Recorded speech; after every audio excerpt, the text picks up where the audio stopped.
ఆ క్యాపిటల్ సిటీలో ఉన్న మసీద్కి కనెక్టివిటీ ఉంటది. వాళ్ళను ముతావలి అంటారు. ఆ ముతావలీలు ఏం చేస్తారంటే ఆ స్టేట్ కి క్యాపిటల్ గా ఒక మసీద్ ఉంటది, ఆ మసీద్ కి ఇన్ఫర్మేషన్ ఇస్తారు. వాళ్ళు మౌలవీస్ ఉంటారు.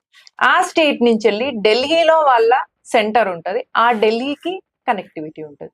అంటే ఇంత స్ట్రాంగ్ ఎకో సిస్టమ్ నుంచి ఒక పల్లెటూరు నుంచి డిస్టిక్ నుంచి వెళ్ళి ఆ స్టేట్ క్యాపిటల్, ఆ స్టేట్ క్యాపిటల్ నుంచి వెళ్ళి కంట్రీ క్యాపిటల్ దాకా వీళ్ళ ఎకో సిస్టమ్ ఇంత స్ట్రాంగ్ ఉన్నప్పుడు పిఎఫ్ఐ రావచ్చు, ఎస్డిపిఐ రావచ్చు, even for that matter when it comes to Muslims, Muslim Brotherhood is for the Muslims అని అంబేద్కర్ గారు చెప్పినట్టు అవుట్ ఆఫ్ ద కంట్రీ ఉన్న ముస్లిం ఆర్గనైజేషన్స్ కూడా వస్తాయి. అంటే పాకిస్తాన్ లో ఉన్న ఐఎస్ఐ కూడా ఇప్పుడు వలీకి సపోర్ట్ గా వచ్చినా కూడా ఆశ్చర్యపోవాల్సి లేదు.